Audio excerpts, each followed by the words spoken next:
अप्रैल को है पहले चरण का मतदान और देश भर में 102 सीटों पर नामांकन प्रक्रिया हो गई है शुरू। पहले चरण के लिए नामांकन प्रक्रिया शुरू हो गई। राजस्थान में भी 12 सीटों पर होगा नामांकन। सुबह 11 बजे से 3 बजे तक नामांकन प्रक्रिया प्रारंभ है। 19 अप्रैल को पहले चरण का मतदान होना है और इस क्रम में देश भर में नामांकन प्रक्रिया हो गई है शुरू। अगर हम राजस्थान की परिवेश में बात करें तो राजस्थान की 25 सीटें हैं। पहले चरण में 12 सीटों पर नामांकन प्रक्रिया को लेकर आज 11 बजे से 3 बजे तक समय वो निर्धारित किया गया है। और साथ ही आपको बता दें दूसरे चरण 26 अप्रैल को है। दूसरे चरण का चुनाव, उसके लिए भी नामांकन प्रक्रिया 28 मार्च से है शुरू।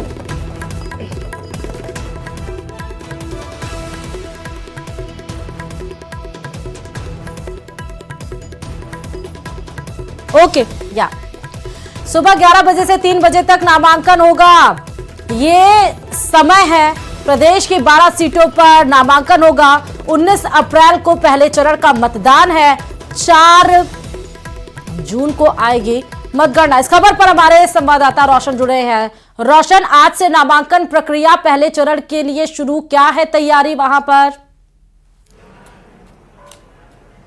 श्रुति, देखिए, लोकसभा चुनावों को लेकर आज से जो नामांकन प्रक्रिया वो शुरू हो गई है। राजस्थान में 2 चरणों के अंदर चुनाव होने हैं।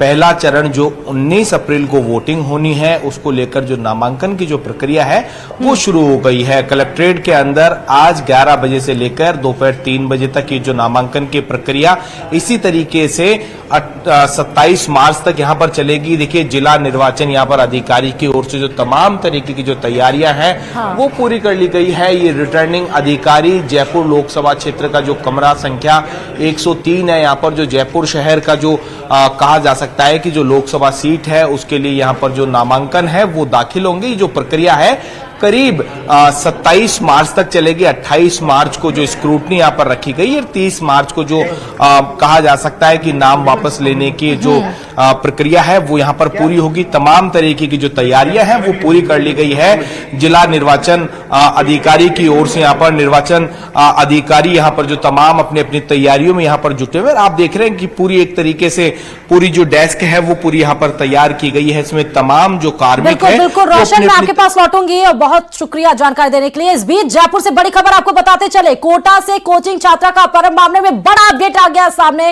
दरअसल जयपुर से जुड़े छात्रा के अपहरण और फिरौती के तार आए हैं सामने। अभी तक ये था कि किडनैपिंग हुई है, लेकिन अपहरण और फिरौती के तार अब निकलकर सामने आए। इंदौर से बस में बैठकर जयपुर पहुंची थी कोचिंग छात्रा। सबसे पहले ये सीसीटीवी फुटेज आप देखिए जो news 18 Rajasthan first on exclusive तस्वीरें आपको दिखा रहा है। ये सीसीटीवी फुटेज निकलकर बाहर आ गया है। यही वो छात्रा है, उसके साथ एक लड़का भी मौजूद है। साथ में बगल में एक और लड़का नजर आ रहा है। बताया यह गया बस चालक की तरफ से कि इंदौर से वो जयपुर की बस में बैठी थी। जैसे उतरी और उसके साथ छात्रा के साथ लड़के नजर आ रहे हैं, 2 और लड़के। ये एक्सक्लूसिव तस्वीरें आपको न्यूज 18 राजस्थान दिखा रहा है। सीसीटीवी फुटेज के आधार पर हम ये क्लेम कर रहा है न्यूज 18 राजस्थान। इंदौर से बस में बैठकर जयपुर पहुंची थी कोचिंग छात्रा। खबर पर विष्णु हमारे संवाददाता जुड़े हैं। विष्णु, सीसीटीवी फुटेज निकलकर सामने आ गया जिसमें साफ तौर पर यह देखा जा रहा है कि छात्रा के साथ 2 और लोग हैं।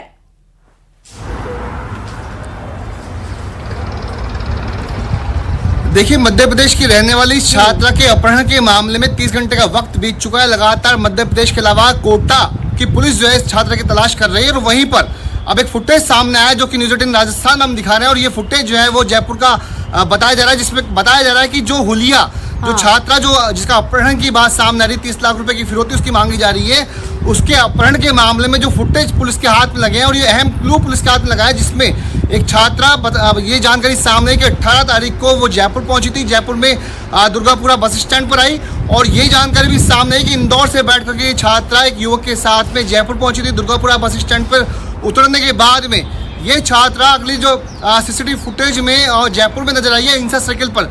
ये जो सीसीटीवी फुटेज है वो अहिंसा सर्किल जयपुर का बताया जा रहा है, जहां पर एक मोबाइल शॉप से सिम लिया गया था, ऐसी जानकारी पुलिस के हाथ लगी है। और पुलिस इन्हीं तथ्यों को जुटाते हुए आगे से आगे बढ़ रही है।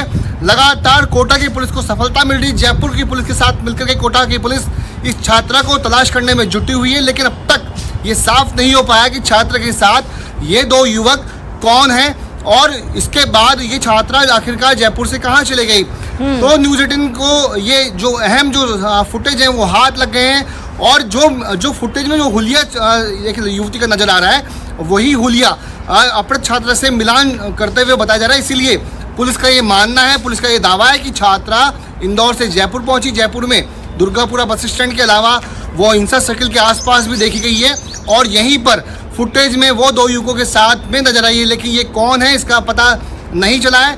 कुछ आगे की जानकारी भी सामने आ रही है कि जयपुर आने के बाद ये लोग कहीं आगे गए। लेकिन सबसे बड़ी बात है कि मामला बहुत संगीन है, बहुत गंभीर है।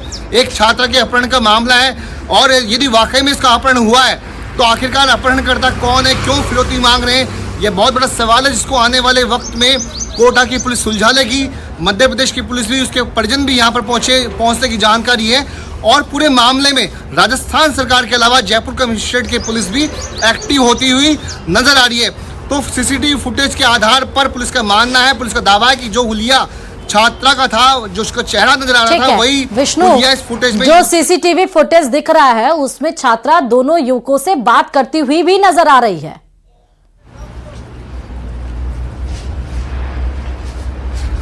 देखिए इस पूरे मामले में अपडेट ये सामने है कि हिंसा सर्किल पर नजर आ रहे सीसीटीवी फुटेज में छात्रा एक मोबाइल की शॉप पर गई थी, और वहां पर एक मोबाइल फोन की सिम को खरीदा गया, जिसकी तस्दीक दुकानदार ने पुलिस को कर दी है। हाँ। अब ये जो सिम जिसके नाम से लिया गया था, उसकी तस्दीक करते हुए जांच पड़ताल पुलिस की आगे बढ़ रही है। ये जानकारी जरूर सामने आई कि मोबाइल सिम इस दुकान से खरीदी गई थी, और यहीं से उतरने के बाद में ये लोग यहाँ पर ट्रैक हुए। अब आप जो ये सारी चीजें बता रहे हैं, जो सीसीटीवी फुटेज आया, दुकानदार ने बताया कि नया सिम लिया गया, वो ये जो केस है वो किसी और डायरेक्शन में इशारा कर रही है।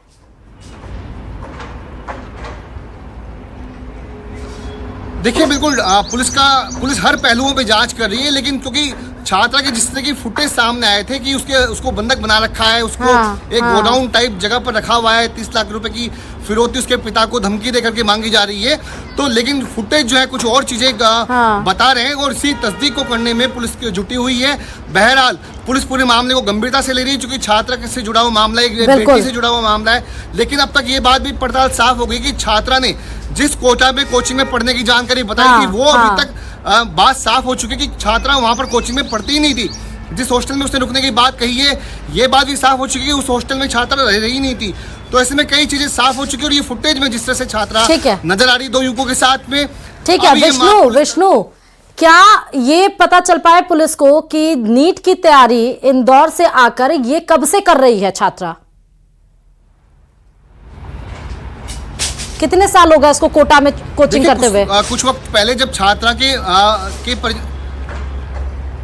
देखिए ज्यादा इसके बारे में बहुत कुछ साफ जानकारी अभी मुझे नहीं है, लेकिन मुझे ये मालूम है कि इसकी छात्रा की मां के साथ ही करीब साल भर पहले यहाँ पर आई थी। पहले भी यहाँ पर आकर के नीट की तैयारी कर चुकी है, लेकिन उसके बाद वापस अपने मध्य प्रदेश में घर लौट गई। उसके बाद वापस से इसका दाखिला यहाँ पर करवाया गया। तो परिजनों को यही जानकारी थी कि उनकी बेटी कोटा में कोचिंग कर रही है, वहाँ पे एक हॉस्टल में रहती है। लेकिन जब फिरौती का मामला सामने आया, उसके बाद में छात्रा के परिजनों के बयान के बाद में कोटा पुलिस ने जब जानकारी जुटाई, तो ये बात साफ हो गई कि छात्रा उस कोटा में, उस कोचिंग में पढ़ाई नहीं करती थी। वहाँ पे उसके नाम से कोई रजिस्ट्रेशन नहीं था। उसके अलावा जिस हॉस्टल में छात्रा के रुकने की बात बताई जा रही थी, जिसका नाम सामने आया था, वहाँ पर भी छात्रा के रहने की बात सामने नहीं आई है। तो पुलिस आने वाले वक्त में कॉल डिटेल्स के आधार पर, टेक्निकल जो सबूत है उसके आधार पर बहुत कुछ खुलासे करेगी। लेकिन सबसे पहले कोटा की पुलिस की प्रायोरिटी है कि छात्रा को सकुशल बरामद किया जाए। यदि ठीक है विष्णु, अपहरण हुआ है, वैसे तो कॉल डिटेल्स के जरिए लोकेशन को ट्रेस कर लिया जाता है, टेक्नोलॉजी इतनी आगे पहुंच गई। जिस नंबर से कॉल आई थी, क्या वो लोकेशन नहीं पता चल पाई पुलिस को अभी?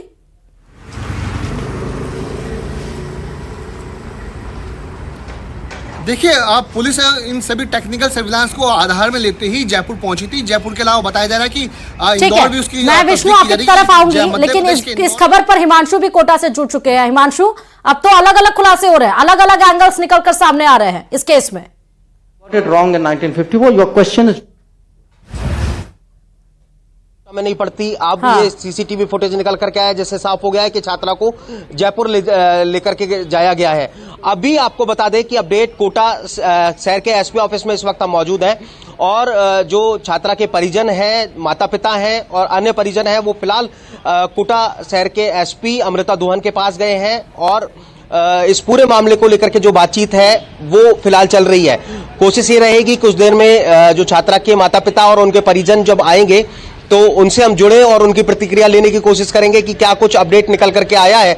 लेकिन अब निश्चित तौर पर अब कोटा पुलिस के लिए जो पूरा की पूरा जो टारगेट पॉइंट है वो जयपुर रहने वाला है, क्योंकि अब मोटे तौर पर अब माना जा रहा है कि जो इस पूरे मामले से जुड़ी हुई जो तमाम कड़ियां हैं वो जयपुर में जाकर के खुलने वाली हैं। फिलहाल कोटा शहर एसपी ऑफिस की ही तस्वीरें हम दिखा रहे हैं, जहां पर जो छात्रा के परिजन हैं वो यहां पर पहुंचे हैं और पहुंचने के साथ में फिलहाल जो शहर के एसपी अमृता दोहन से मुलाकात कर रहे हैं और उनसे उनकी बातचीत चल रही है। तो फिलहाल कुछ देर बाद परिजनों का अपडेट भी हम पहुंचाने की कोशिश करेंगे, लेकिन इस मामले में अब कहा जा सकता है कि पूरा की पूरा जो टारगेट पॉइंट है वो जयपुर रहने वाला है। सवाल और खड़ा होता है, सीसीटीवी फुटेज के आधार पर ही इंदौर से अपने घर ये जयपुर बस स्टैंड पे पहुंची है ना छात्रा, तो साथ में लगेज कहां है? जो सीसीटीवी फुटेज दिख रहा है उसमें तो उसके साथ कोई भी सामान नहीं नजर आ रहा है। देखिए, तो ये सवाल भी खड़ा होता है और परिजन है कुछ मेरे साथ में, आप एक अपडेट मुझे दें, जानकारी मुझे दें कि जब छात्रा घर से निकली तो उसके साथ में कोई लगेज था, कितना लगेज था, क्या सामान लेकर के था साथ में? माता पिता को जानकारी होगी, मुझे जानकारी नहीं है। आपको इस बारे में जानकारी नहीं है? फिलहाल अब तक क्या जानकारी मिल पाई है? कौन कौन अंदर एसपी अभी बाहर ही बैठे हैं। एसपी साहब के लिए स्लिप भेज दी गई है, अभी मुलाकात हुई नहीं है एसपी साहब से। ठीक है, तो अगर बुला सकते हैं तो प्लीज एक मिनट मदर एंड फादर को बुलाएं आप।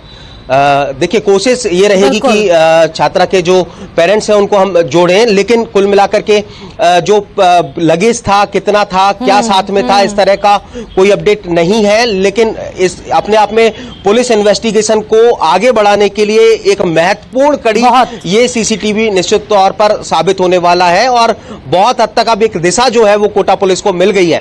तो मोटे तौर पर कोटा शहर की एसपी अमृता दोहन का ये बयान भी आया था कि इस मामले में कुछ अहम तथ्य जो है वो हाथ लगे हैं।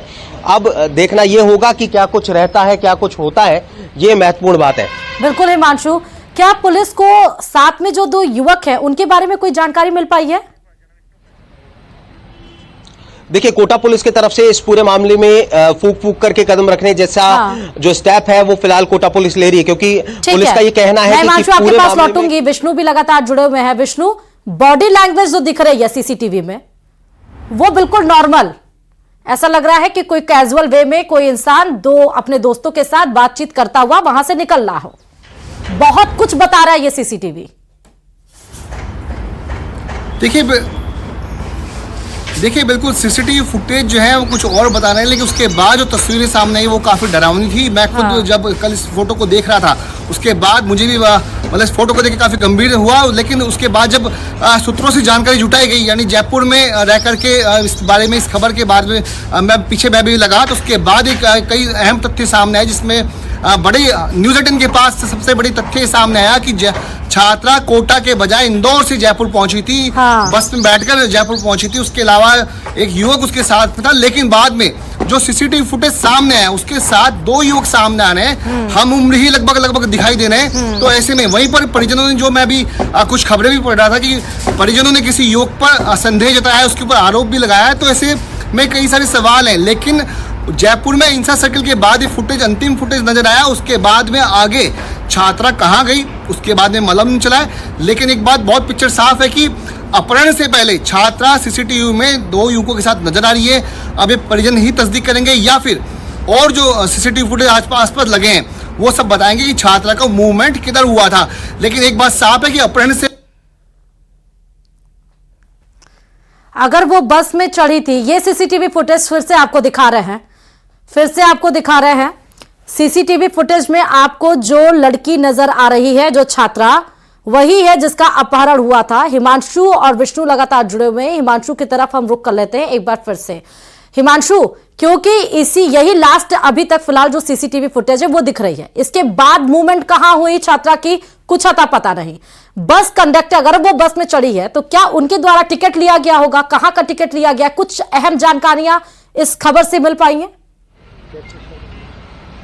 देखिए, आपको यही हम बताने की कोशिश कर रहे हैं कि अब ये सीसीटीवी फुटेज जिस तरह से हाथ में आया है, तो अब इसके साथ ही कोटा पुलिस को एक इन्वेस्टिगेशन के लिए एक नई जो दिशा है वो मिल गई है और इसी के साथ में ये पूरी की पूरी दिशा आगे बढ़ रही है। फिलहाल ये बहुत बहुत शुक्रिया हिमांशु तमाम जानकारी देने के लिए। बड़ा फैसला राजस्थान सरकार का सीए पर बताते चले, बड़ी खबर इस वक्त की, सीए पर प्रदेश सरकार का बड़ा फैसला लिया गया है। सीए के खिलाफ सुप्रीम कोर्ट में जो पिछली सरकार यानी गहलोत सरकार में जो याचिका दाखिल की गई थी, अब इस मौजूदा सरकार ने सीए के खिलाफ सुप्रीम कोर्ट में दाखिल याचिका वापस लेने का फैसला लिया है।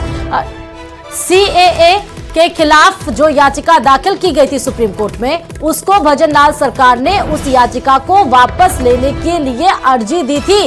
राजस्थान सरकार सुप्रीम कोर्ट में सीएए का नहीं अब कोई विरोध करेगी। राजस्थान सरकार के वकीलों ने सुप्रीम कोर्ट में अर्जी दी। जनवरी 2020 में गहलोत सरकार ने यह फैसला लिया था और सीएए के खिलाफ याचिका सुप्रीम कोर्ट में डाली थी। फिर से आपको बताते हैं, जनवरी 2020 में यह लिया गया था फैसला। राज्य में सीए को लागू नहीं करने का फैसला कांग्रेस की तरफ से यानी कि तब के गहलोत सरकार की तरफ से लिया गया था। लेकिन अब मौजूदा में डबल इंजन की सरकार है, केंद्र में बीजेपी और राज्य में बीजेपी। जब सीए पर नोटिफिकेशन केंद्र सरकार की तरफ से जारी कर दिया गया है, तो राजस्थान सरकार ने भी सीए के परिप्रेक्ष्य में बड़ा फैसला लेते हुए जो याचिका दाखिल की गई थी लागू ना करने की, उसके लिए अर्जी दी है उस फैसले को वापस लेने के लिए। इस बीच में झुंझुनू से भी बड़ी खबर आपको बता दें कि आज बीजेपी में मुरारी सैनी शामिल हो जाएंगे। मुरारी सैनी समेत बीजेपी में शामिल होंगे 5 लोग। कांग्रेस ने 4 दिन पहले ही लोकसभा प्रभारी बनाया था। एक और बड़ा झटका लग रहा है कांग्रेस को। 4 दिन पहले जिसको बनाया लोकसभा प्रभारी, वो कांग्रेस का दामन छोड़कर बीजेपी का कुनबा और बढ़ता हुआ बीजेपी का दामन थाम रहे हैं। ना सिर्फ अकेले बल्कि 5 लोगों के साथ बीजेपी का दामन थाम रहे मुरारी सैनी। इसके पहले यह भी खबर है कि मानवेंद्र सिंह भी कांग्रेस का दामन छोड़कर बड़ा झटका दे सकते हैं, बीजेपी का दामन थाम सकते हैं। दिनांक नहीं है तय, लेकिन मुख्यमंत्री भजनलाल शर्मा के साथ बंद कमरे में 45 मिनट में हुई थी बातचीत। जिसको बनाया लोकसभा प्रभारी 4 दिन पहले, वो भी कांग्रेस का दामन छोड़ रहा है। और दौसा से बड़ी खबर इस बीच में बता रहे हैं, जहां पर पीएनबी बैंक में आग का तांडव देखने को मिला। दरअसल बैंक में भीषण आग लग गई है। आग ने विकराल रूप धारण कर लिया और बैंक के अंदर जो भी कंप्यूटर थे, जो भी जरूरी दस्तावेज थे, वो सब आग की चपेट में आ गए। दौसा और महुआ से भी फायर ब्रिगेड की टीम रवाना हुई है। ऊपर वाली मंजिल में अखबार के ऑफिस तक आग की लपटें पहुंच गई हैं, लेकिन और ज्यादा आग की लपटें ना पहुंचे, इसके लिए फायर ब्रिगेड की टीम मशक्कत कर रही है आग पर काबू पाने के लिए। फिलहाल ये आग कैसे लगी नहीं पता। पुलिस और प्रशासन के